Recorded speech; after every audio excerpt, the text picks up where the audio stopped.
And welcome to another exciting episode of Riding Through the Unknown. I'm your host, Michael, and joining me tonight on this series of Delving into the Unknown is someone who has such a unique background. I am so excited I could have her on the show. She is amazing. She is awesome. You guys are going to love her.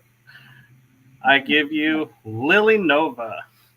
Hi, thanks so much for having me. And I also see Victor in the chat. Hey, Victor. Yes, well, thank you for coming on. Yeah, thanks so much for having me. And wonderful intro, by the way. Great editing skills. I liked it. Well, thank you. That credit goes to my cousin. You did a good job. Yeah, I, I have to admit, I watch it a lot of times when even I don't have a show. I'm like, click it on because it's so cool. Yeah, it gets you excited. It gets you pumped. It does. Yeah, I agree, Victor. The music gets you pumped up too. Yeah. Yeah. So, besides being an author and a public speaker, would you mind giving the guests, or not the guests, the viewers, a little bit about yourself? Yeah, sure. So where do we start? So my So I'm a contactee. I've been contacted by a variety of different extraterrestrial beings and had a variety of spiritual and paranormal experiences, but it didn't start until COVID. Uh, that's whenever things really just kind of flew wide open. I started shooting space photography, and while I was out during the lockdowns and everything, and while I was out shooting space photography, I fell madly in love with that. And then after doing that for a few months, that's whenever I had my first very, very close UFO experiences. And then I started documenting them with my camera. And because I became curious, I had never seen anything like that before. And then these UFOs just started popping up left and right everywhere. And suddenly I was being bombarded with UFOs. So I really just kind of got a crash course in a lot of this over the last 4 years since 2020. And I've had a lot of really, really strange and incredible experiences since then. And it started off with, the UFO sightings, very, very close UFO sightings. It's not like I was just seeing something far away in the sky. These ships came pretty close to me, and orbs and things like that. And then I learned how to initiate contact with them, so calling them in at will, and then a communication developed with them. So that's kind of like the gist of what's happened, and it's really evolved over the last few years, and it's been an incredible experience. I have to admit, when you say in your bio space photography and astrophotography, I was like, when I saw it, I was like, that is so cool. So, when what exactly is that though? Because I'm thinking everyone has different ideas of what that means. Yeah.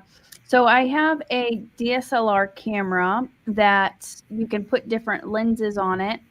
And I was learning how to use this camera, and I just became obsessed with it. So I was spending every single night out practicing, and it's really amazing what you can capture with these different lenses. Some lenses can be like you're putting a telescope on the end of your camera, so you can see really far out. So I would take pictures of like the Milky Way. I would go to really rural areas with little light pollution where you can see the Milky Way with your eyes, and then I take pictures of that. You can take really close up photos of the moon, close up photos of even other galaxies. I've got a picture of the Andromeda galaxy. Um, Different stars and nebulas, which nebulas are like they're beautiful clouds of different colored gas that exist naturally out there. So yeah, that's what I was doing, taking pictures like that with my camera. So So, taking pictures of, like, say, the moon, do you ever catch stuff on there and you're like, oh, this was airbrushed? So not necessarily, because you have to you'd need a really, really, really zoomed in lens or a huge telescope to be able to get in that close. But yeah, I mean, even just looking at the moon kind of close up, it does look kind of strange because it looks like all of these kind of impacts are on it. The moon is just a strange specimen, and I've actually done remote viewing on it to see what was going on there. And well, some remote viewers have said, you're not allowed to remote view the moon. And whenever I tried, I kind of had a weird feeling about it. So I decided, because there are bases there, active bases there. So what I did instead is I said, okay, can I remote view the moon from a different time period, so that I wasn't kind of like infringing on, what was going on there at this time. And so I got away with that. And I saw a variety of different ET races there. I think this was probably a long time in the past. And then I saw it open up, and there was a structure inside of it. So the whole thing, it's hollow, and it's a base essentially. I have to admit, that is brilliant to just say, can I change the time? I would never have thought of that. Yeah, because some of these things, I'm sure. So you had remote viewing in your intro, so I'm sure you know a decent amount about it. There are some people, for these top secret things, they have protocols in place to block people from remote viewing, or there might be entities or beings looking out for people who might be trying to remote view. So yeah, that was just kind of like a safety measure. How I got around it, I just viewed it from a different time period. It is kind of like the movie Moonfall. It is kind of like that, yeah.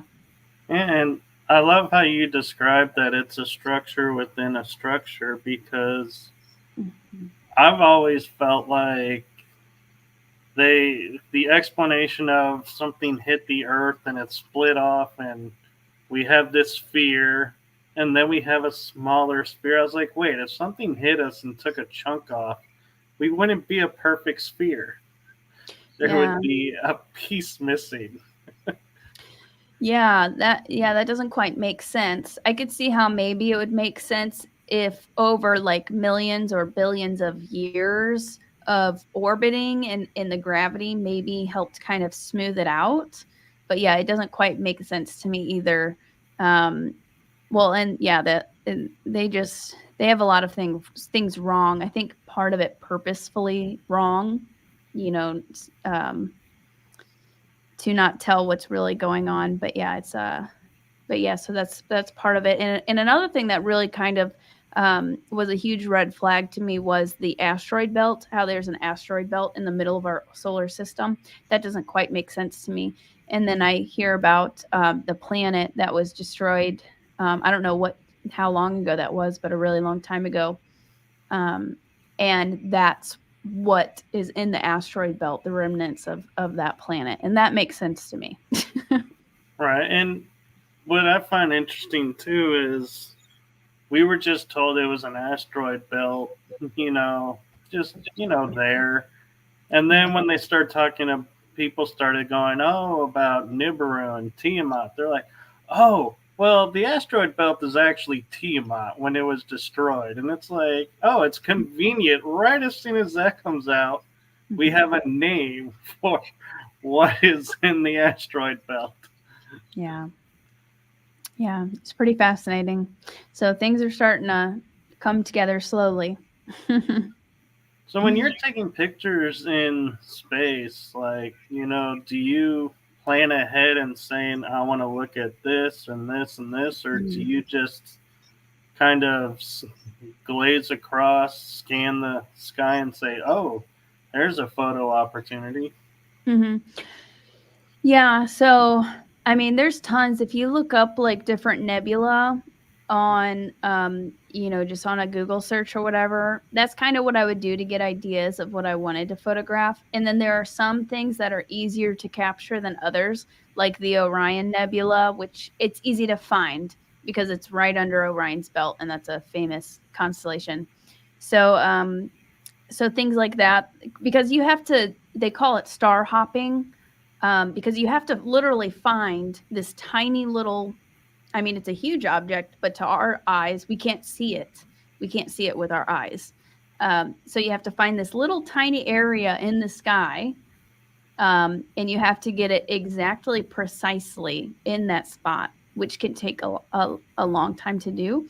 So there are some kind of like easier targets and more difficult targets to capture. So that was kind of way things that I knew, like the Pleiades, the Orion, the Andromeda galaxy is pretty easy to find. And then I would kind of just like look through pictures of things that I thought looked cool that I wanted to capture also. It's interesting you point that out too. So when you go and you say the Orion Nebula, do you memorize where after the first time you find the nebula? So when you go and look up, you're like, oh, okay, there's, say, the second star. It's a little bit to the right, and you're able to pinpoint it faster? Or do you still find yourself going, where is that pesky nebula? For the most part, once you practice with it and maybe do it a few times or do it once, then you get a better feeling for it, so it becomes easier. But if kind of like another language, if you don't use it, you lose it. So if you don't, not looking at it for a while, or it's been a while, like sometimes you may forget. But yeah, it can be like that. As you spend more time out there, you start to kind of learn things like the back of your hand. So I'm curious, being a cosmic channeler, do you ever get like something coming to you and saying, hey, move your camera over here, take a photo over here, we want you to see this? Mm-hmm. Yeah, you definitely get, I've gotten impressions. Sometimes I will hear words of something telepathically telling me to, or suggesting, or then you get a feeling um, to maybe go outside and look up or look in this specific area. So yeah, that definitely happens. Mm-hmm. And I'm sure they're nice about it. They're not taking the 2x4 saying, you forgot the camera. No, yeah, they're very nice. And they have a sense of humor. They're fun. The star beings that I communicate with, at least, they're fun. So how did you become a cosmic channeler? Well, I went through training, and there's different types of channeling. I went through training like with the star beings, with the ETs. There's different types of channeling. So it's not always, sometimes people hear channeling and they automatically think that there's like an entity coming into your body and taking over your body. That's not the type of channeling. Like, have you heard of Bashar? Right. Yeah. So that's like a type of channeling. That's not the type of channeling I do. Channeling can also be you're channeling information or messages. Um, so that came with kind of with practice, and as my subtle senses developed and my extrasensory perception, I kind of was able to fine tune my intuition and being able to decipher and receive messages. And a lot of that, what helped that was meditation, helped that a lot. Spending time just out under the stars and connecting and kind of just being still and in a peaceful state helped a lot. And then it just kind of grew. It's like a skill. It grows as you continue doing it, if that makes sense. It does. And I'm also kind of curious with your book, Contactee. So I gather from the cover and title that it's about your UFO experiences. But I'm curious, are there any experiences that you were like, I can't put this in the book because I just don't think people are going to gravitate to it or understand it like I'm wanting, and so you kind of pick and choose what you thought the book would need.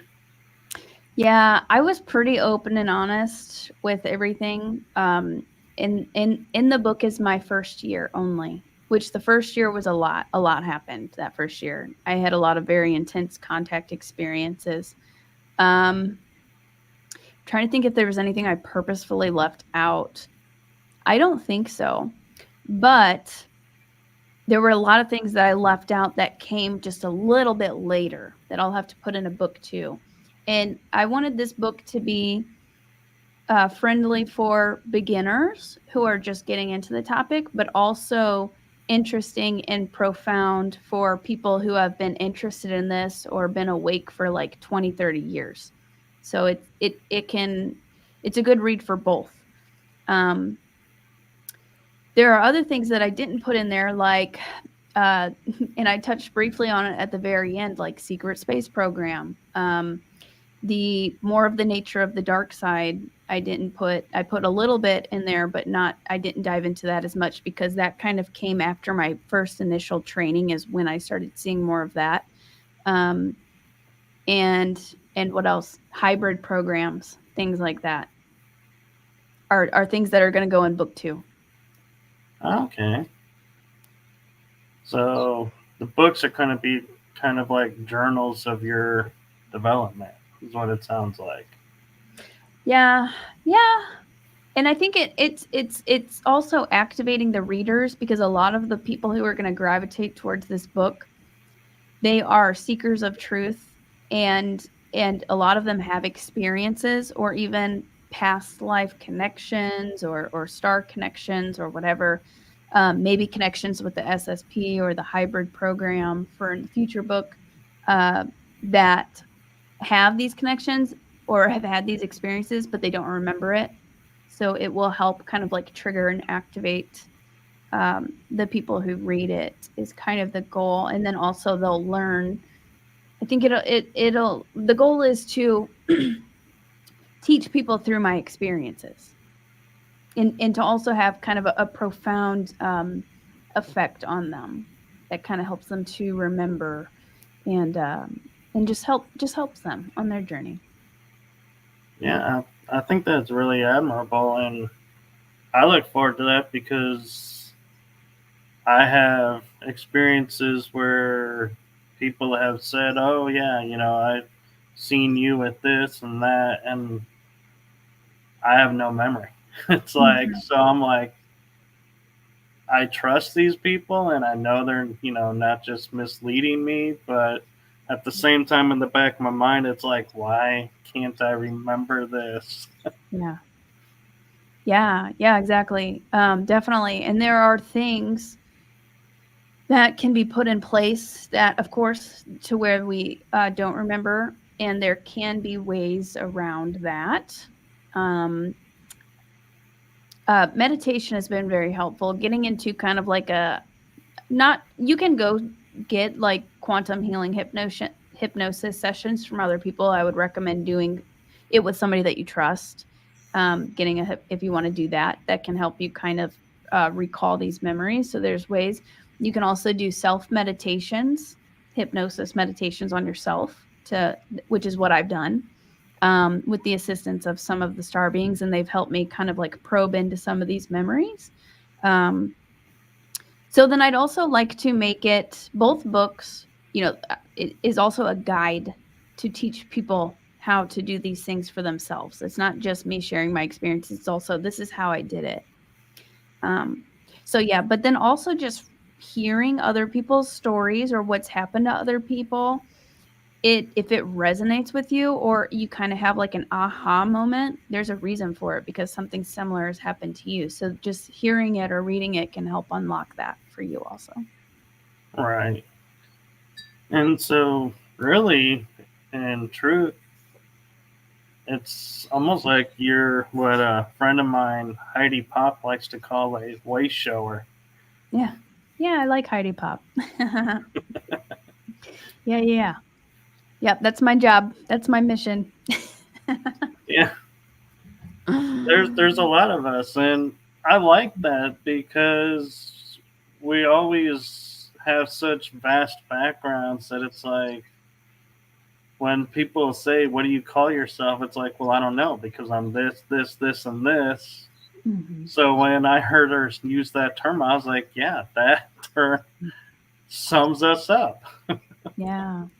Yeah, and all of us who are here right now, those who are listening right now, you, people who have started their own shows, or even they're in the chat often in these different, YouTube channels and things like that. I mean, we're all way showers. We're among kind of like the first wave of people um, who are awakening and sharing and advocating for these topics and this information during a time of extreme change on Earth. So over the next decade, like I don't even know if we'll recognize this planet in 10 years. I think a lot of things are going to change over the next decade for sure in our lifetimes. Wow, you're being generous. I'm hoping for like 3 years or 2 or 3 years max to have major change, Well, and then the no. rest to adjust. Yeah, no. Okay, so yeah, and 2025 is a really big year that I get for a lot of disclosure and a lot of really big changes happening. I guess I more meant like um that will be like in the 2030s. I got the message that ETs will be like on the ground with us in the 2030s. So that's a really big change. You Yeah, know what I'm saying? So I guess I meant more like that. Like yeah. you know, and when you say that, it makes me kind of interested in thinking, those of us who are like hybrids, where we're Mhm. star and human, when they have like what we call the embassies, will Mhm. we be able to just walk in and be like, scan and go, yeah, I really am one of these? Or will it be like Yeah. a moment of going, wait, why isn't the door working? This isn't fair. Yeah, that's funny. That's a good potential. I mean, and that's a good point also because we're hybrids. A lot of us we've had ET. Well, actually, yeah, I've had beings show me that they've been planting. They've said they've been planting seeds in our DNA for many, for generations, and a lot of us we each have our own kind of like genetic heritage and makeup and star families that have been contributing to our DNA. Um, so yeah, we are. I mean, as a whole, humanity is a hybrid, but then we've also got kind of like extra hybrids, which are, I think, the way showers, if that makes sense. And yeah, and I agree. And I feel like that's why we're being awakened at different levels. Because I feel like if we all awoke at the same time, Hmm.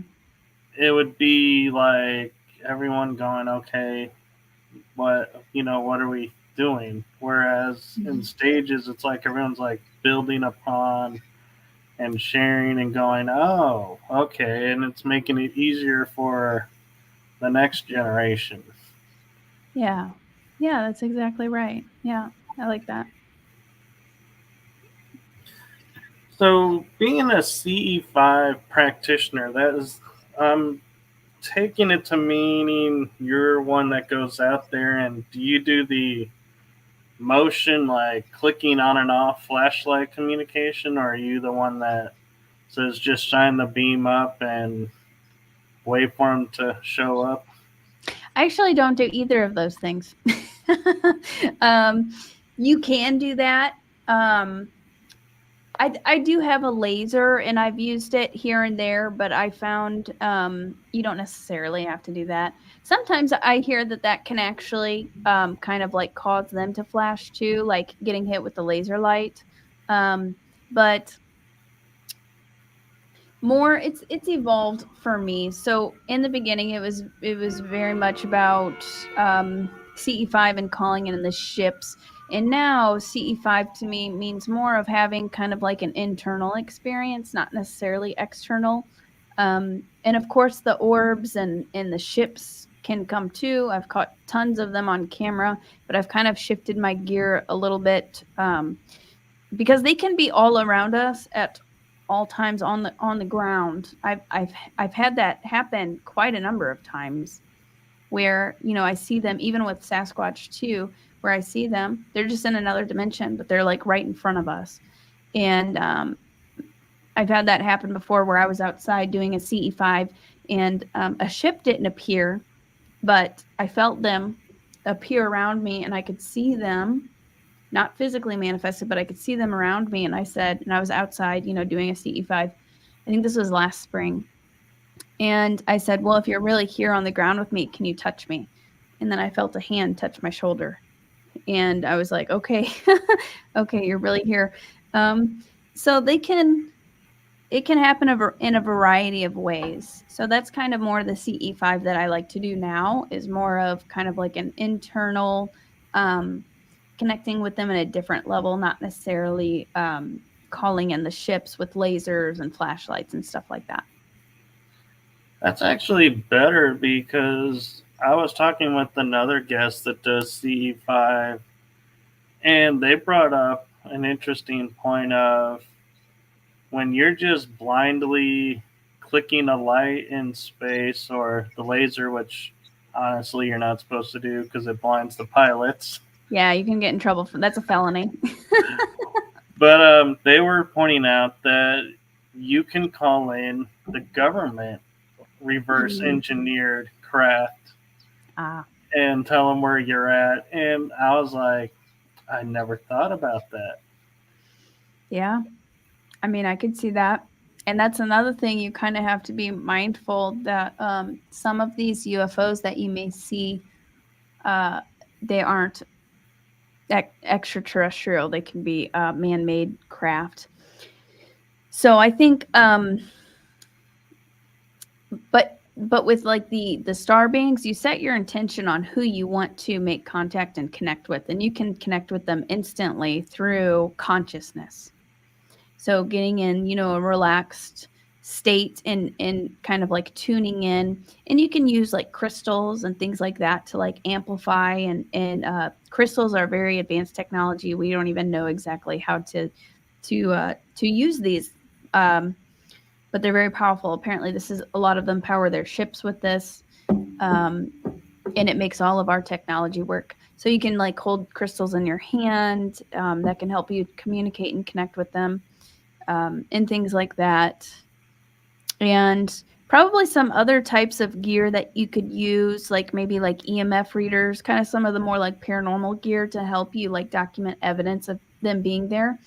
But I've even caught photos of them and videos of them in either orbs, or I've caught a group of beings that looked kind of like light, that they were kind of like hologramming in or like manifesting into the room on my camera. So that's what I started to like to do. And it's more stealthy than them just appearing as a big ship in the sky, because that's going to draw a lot of attention. It can even draw government attention, and we don't want that. They can manifest in these other kind of interdimensional ways, and you can even capture that on camera. So that's kind of what I like to do. That's really cool. And I'm kind of curious, you know, because I am a paranormal investigator. Mm-hmm. When you mentioned paranormal experiences, can you share some of those? Mm-hmm. Well, so I'm no on ghosts, all right? Like, I'm a no on ghosts. I will mess with the aliens. I'm good with the aliens, but I don't like, I mean, I guess that's kind of rude of me to say. Ghosts used to kind of like creep me out, but I used to love, like, I was just watching Ghost Adventures yesterday, actually. Do you know that show? Ghost Adventures? I do, and I am so not a fan of that show. Well, so let me clarify. When I say I'm not a fan of the show, is I don't like the notion of how he sells investigating is you amp up and you know antagonize something and then send somebody else in to deal with it. Yeah, I agree with that, because that was the first time I had watched. I used to watch it all the time, like, years and years ago, but this is my first time watching it in a while, and I was like, oh my god, like he can be very Zach. Sometimes it's funny, but yeah, he can be very aggressive and also sending people into kind of dangerous situations once he kind of riles that energy up. And I didn't see anybody coming in at the end and helping these spirits pass unless they do that and they don't film it. I don't So I, think they do. which is what they should do, because a lot of these, spirits are trapped. And it's residual energy that needs to be cleared and transmuted. So I agree with that. But yeah, I think so ghost hunters and kindred spirits do that. Kindred Spirits. I remember I used to watch that one. I was just thinking about that one. I was like, I think I'd probably like to rather watch that one. It's been a while since I've seen it. But yeah, they're very intuitive too. I think they're psychics also, maybe. Or they're I just in think tune so. with it. I think Amy might be. Okay, yeah. Yeah, they have definitely a different vibe, a more respectful vibe. I think Zach's better at getting the kind of demonic energies all riled up. But yeah, so I've never seen a ghost. I've felt a ghost, and I've kind of seen things out of the corner of my eye, some kind of strange things and stuff like that.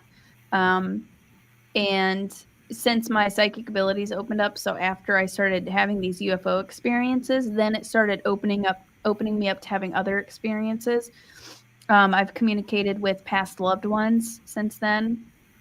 I remember coming up the stairs. So I live in a condo, and I remember coming up the stairs a little while. This was maybe last year or sometime in the last year.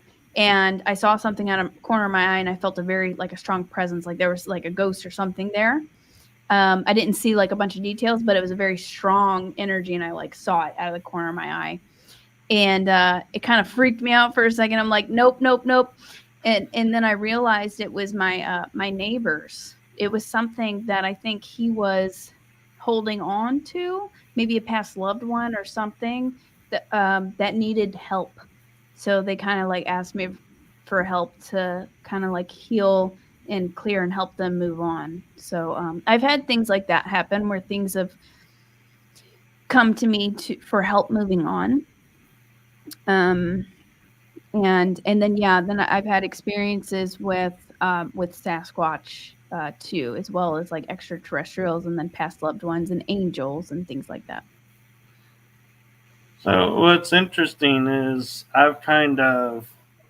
was talking with a guest last night about this, and we were discussing how, like you're saying, paranormal, you instantly think ghost, and you're like, nope, Yeah. not going there. And we're like, that's only like a small part of the paranormal. Yeah. When you actually, I did an article where I looked up and I was like, what is paranormal? And the Mhm. most basic sense was anything that's unexplained. Yeah. So Right. I said I turned and I started doing my shows now to where my paranormal show saying, if there's a topic out there that's unexplained, I'm going to try and have it on the show because Yeah. that's a paranormal purview. And my Mhm. hopes is that like people like in your situation where you're like your first instinct is oh no, and you're like I don't Mhm. want to even approach this. Goes, maybe it's not what I think it is, and kind of Mhm. temper with it. Yeah. That's a good point. That is a really good point. And yeah, other things that are kind of like paranormal, like maybe like portals and things like that. There is a very wide variety. Fairies and fairy circles and Ireland and stuff like that. Werewolves, I guess. I don't know. Yeah, That's what. it's funny you mentioned fairies. I had a couple of friends in Ireland that I would talk to on Facebook, and I'd always say to them, what about the fairy folk? And they're like, you seriously believe that? And I was like, you're in Ireland. You're telling me you don't? Wow. My friend's seen one. my friend, and she's super Irish, and she's very, very connected to the fairies, and she's very into gardening, and she invoked them. She made, she had a beautiful yard with all the fairy stuff in it, their favorite flowers and all that. And she came out one night in the middle of the night to water her flowers. She would water them at night because it was hot during the day. And she saw this kind of glowing, illuminated fairy-like creature, and it scared her. She like screamed and ran, but I was like, that's so cool though. Afterwards she was probably not scared, but I guess in the moment it freaked her out because it was unexpected. But and if you know Margie Kay, she's captured them on camera before too. Okay, yeah. I'll Yeah. have to look her up. Oh yeah, you'd like her. She's big into remote viewing. She's into MUFON. She does a lot of investigations. Yeah, she's very gifted. She's very gifted. She goes out in the field and does a lot of investigations. But she's very tuned in and psychic, so she does a lot of remote viewing and things like that. Yeah. As for me, I feel like I've encountered fairies twice. And once was I went outside and I happened to take a photo in our front yard, and there's like this glow, and it looks like little wings coming off of the glow, and I was like, that is definitely a fairy. That's beautiful. That's amazing. I've had them steal my stuff before. Oh yeah, they're very entertaining tricksters, is the polite way I'll put it. Yeah. It was so that being brought up in metaphysics, I would have a lot of people who are teaching stuff say, oh, if anything ever goes missing, just ask the fairies to return it. Yeah. To where you can find it. That was the key. Return it where you can find it or where it originally was. Yeah. Yeah. I used to carry a pendulum with me, and I used to use it a lot, and that helped me with developing my communication and all of that. And I brought it over to a friend's house, and this friend, I had just, he was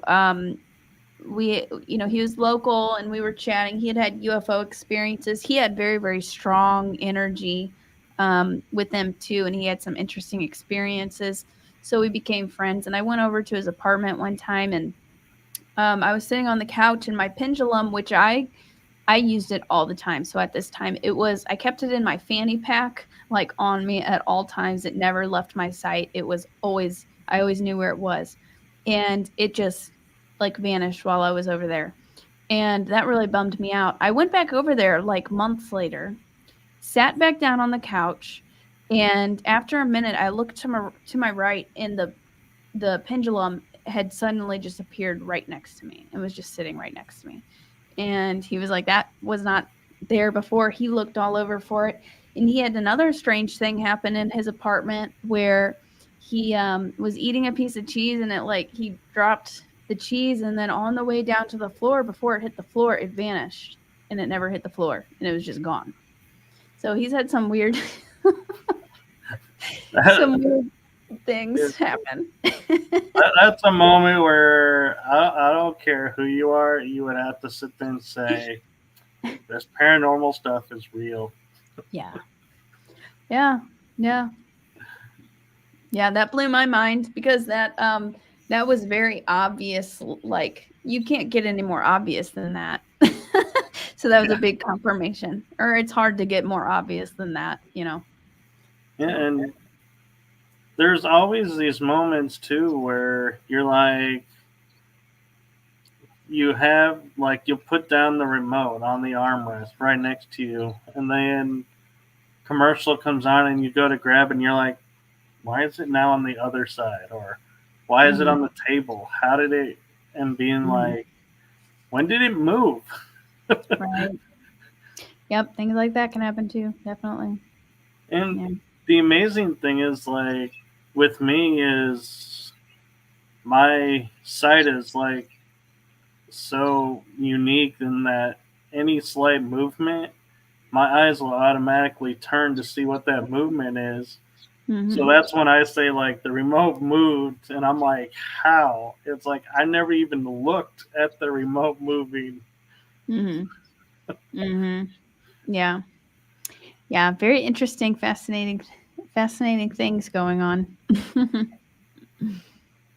So what is something out there, whether in the sky or on Earth, that you would be like, I want to go experience? I want to see it or take a photo of it. Is there anything left out there for you? Oh, yeah.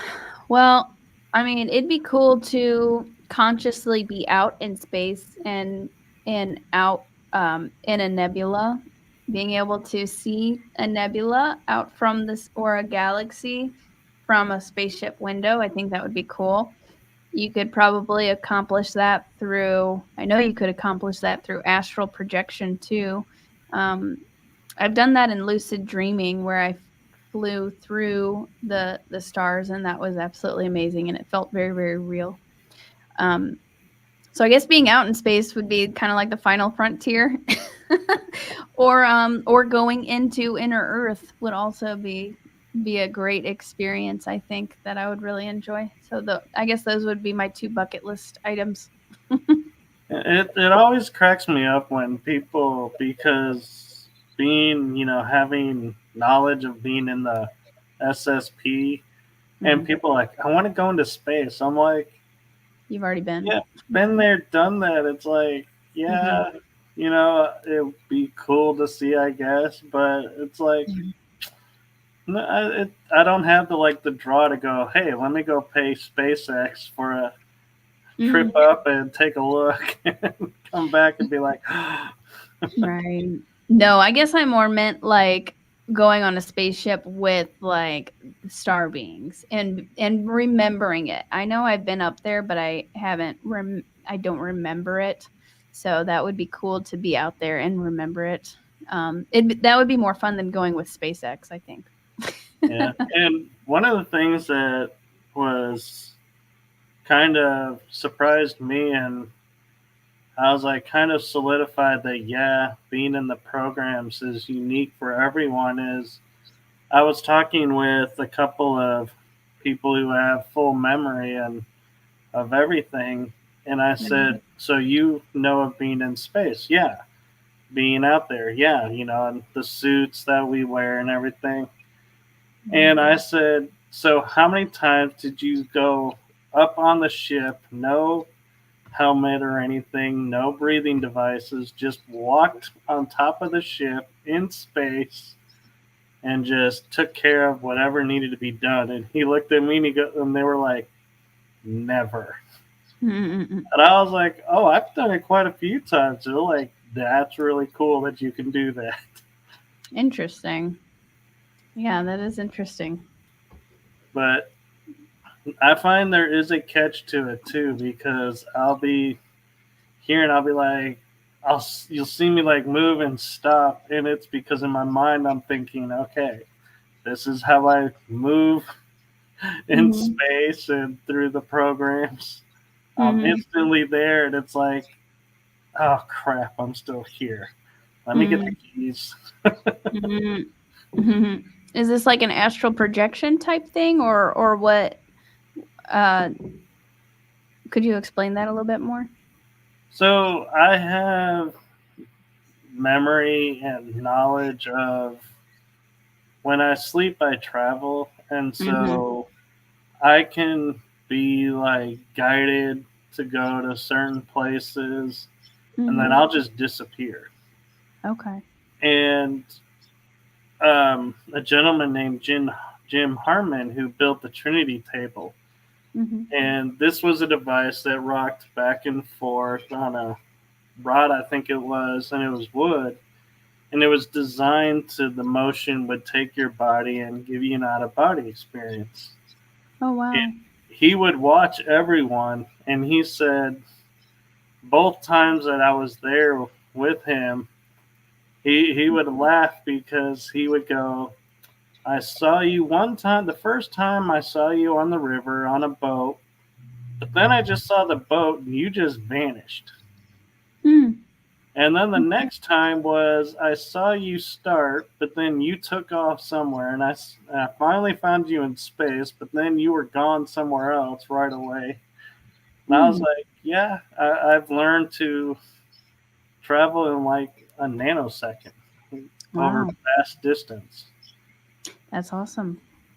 Yeah, it seems like everybody kind of has their own everybody has their own unique gifts too. So it seems like that could be is one of yours, a Yeah, and fast traveler. what was funny is I never thought about it too. Was I was watching the Flash on CW, Mm-hmm. and they go, we had to build him a suit because he was burning his clothes. He was traveling so fast. The Oh wow. friction would burn his clothes off. And I was sitting there thinking, as I'm going around, I never thought about, Mm-hmm. here on Earth, would the outfit go with you? Or would you have Mm-hmm. to have a stop off place that's got clothes for you so you can quickly get Mm-hmm. presentable, go do what you're doing, come back? Yeah, that's a good question. Yeah, that's fun. That's fun. That's exciting. So if you could have any gift like that of transporting or knowledge or anything, what one would you want? Hmm. That's tough. I guess maybe like teleportation could be cool to teleport anywhere. That would be cool. But I also not just like physical places, I guess in like the hall of records or like the halls of Amenti or just going to explore inner earth places like that. I think that sounds fun. Well, what's interesting as you say that is Marvel had a character. I reference TV and Mm-hmm. movies, so forgive me for that. It's just my mind's way of making it easy to Yeah. explain. Mm-hmm. Is they had a character called Nightcrawler, and he Mm-hmm. could teleport anywhere in air or on ground across vast distance. Mm-hmm. And he said, once I see it in my mind, Mm-hmm. I can go there. Yeah. So once I vision it, Mm-hmm. I'm there. That's awesome. But also, I guess I would kind of like to do something kind of like Doctor Who, where he's also um, it's more quantum and it's like in the astral realms too, and these other dimensional and also other timelines. I think that would be cool. Oh, you are totally speaking my language. That was my intro. That was actually my introduction to disclosure. Was Really? watching Doctor Who and Wow. realizing all of this stuff that they're talking about in this show is real. Wow. Yeah. That's amazing. So, who's your favorite Doctor? So actually just now I realized I meant to say Doctor Strange, but I do want to Oh, watch Doctor Who also. I've seen kind of like snippets and I know that would be a show that I would really like to watch though. Yeah, I meant to say Doctor Strange. well, Doctor Strange is pretty cool too. Yeah. Which Doctor is your favorite though, so that maybe I can go back and watch that one. So it's interesting because the modern Doctor Who that everyone is introduced to started with 9, Mhm. and that was kind of the bridge of the old to the new. Mhm. So he was kind of like didn't want to die facing his mortality, so to speak. And then 10 arrives, and 10 was the jovial, playful, like, I'm smart, nothing can stop me kind of Mhm. doctor. And that's the one that everyone kind of loved, and that was David Tennant did that. Hmm. Then 11 gets kind of moody, like, or not really moody. He was more of the I don't like having companions because it hurts when you can't stay with them and they move on. And Sounds kind so of each moody. one has different personalities, Okay. so to speak. But 10 was the longest one, and they actually brought him back Oh, interesting. for a thing. But the thing about Doctor Who that got me that was so interesting was not only was he traveling through time and space and Mhm. helping all these people, Yeah. but when it came to his time to end, Mm-hmm. he would let go of this energy, and the energy would change the TARDIS, which was his craft, Mm-hmm. on the inside. The outside always looked the same, but the inside changed to fit the new look, and he would regenerate to a new person. Wow. Same thing, same life, but different likes, different Hmm. attitude, and everything. And so it's like, it was just kind of cool to see. Yeah, even though technically he died, he didn't die. He just Yeah. became another version. That's awesome. Yeah, that sounds really cool. Yeah, Yeah, I'm gonna have to watch that. Victor says the Ninth Doctor was his introduction to it in the yeah. chat. That was Christopher Eccleston, if I Hmm. remember right. Hmm. Yeah. But Doctor Strange, he's interesting to me because his character, I feel like in the Doctor Strange, the first movie was like getting to know him, and it was like, yeah, I can kind of relate, going through everything. Hmm. But then when it got to the multiverse, I was like, dude, you were like arrogant and rude and condescending. What happened to you? He was kind of like that in the beginning too, maybe. Don't you think? Maybe a little bit. Well, he didn't believe.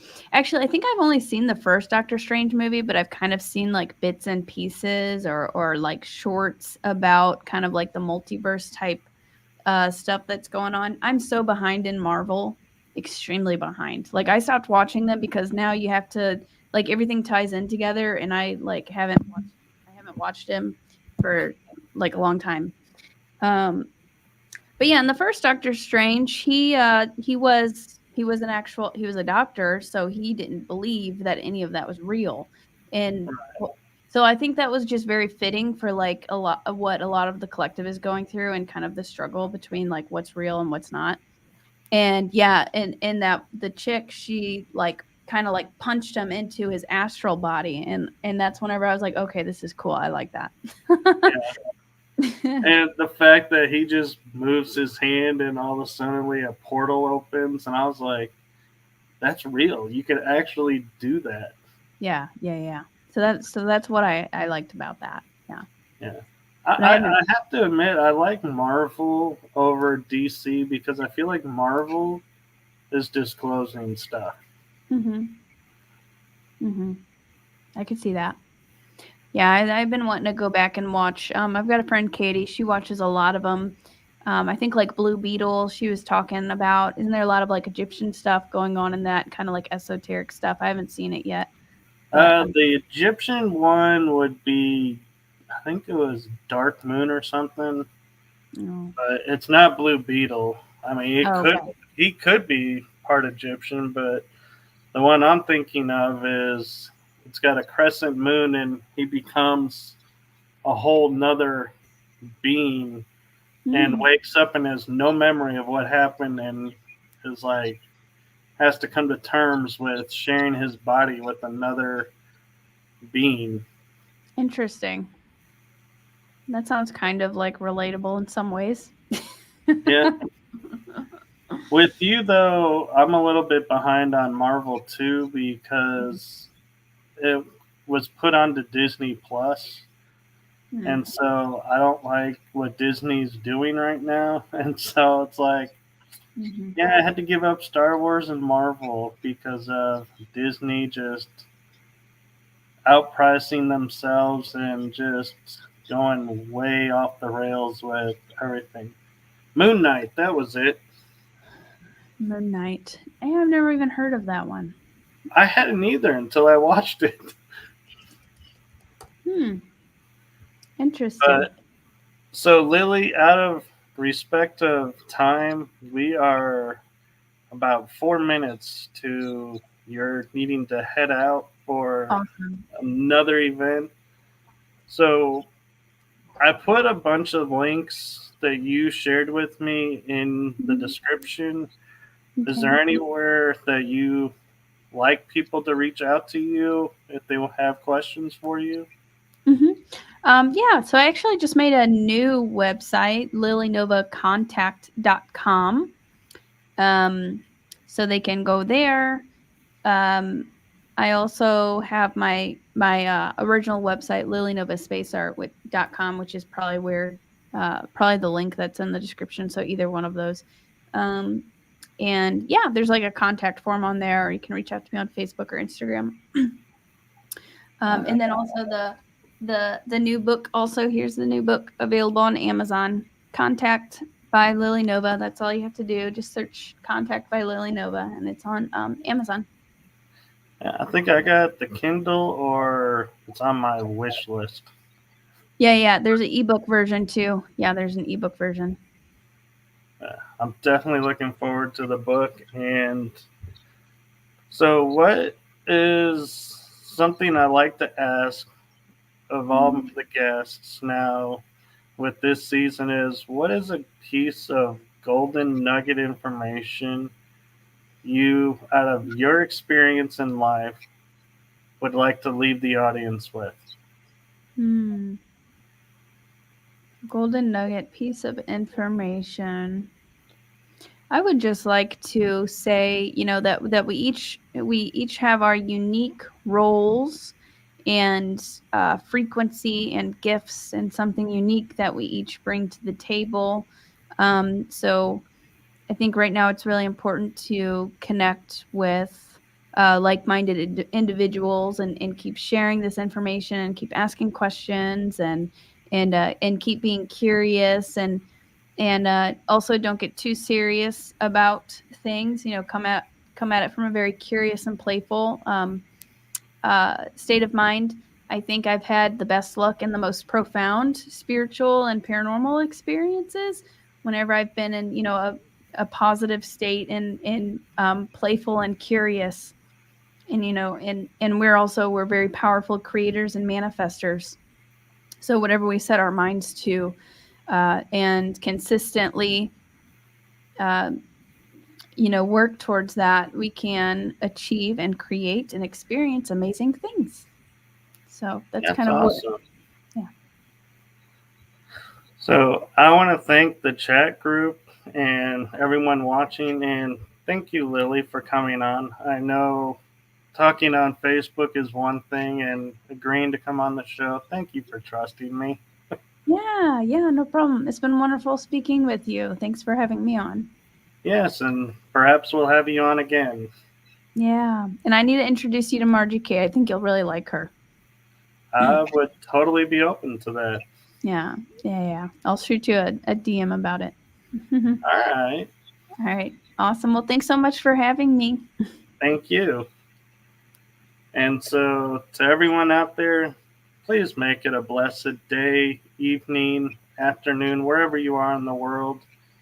And as Lily and I like to say, fill it with love and joy. Be who you are. Share your individuality with the world. Don't let others tell you who you are. Thank you, and good night, everyone. Bye.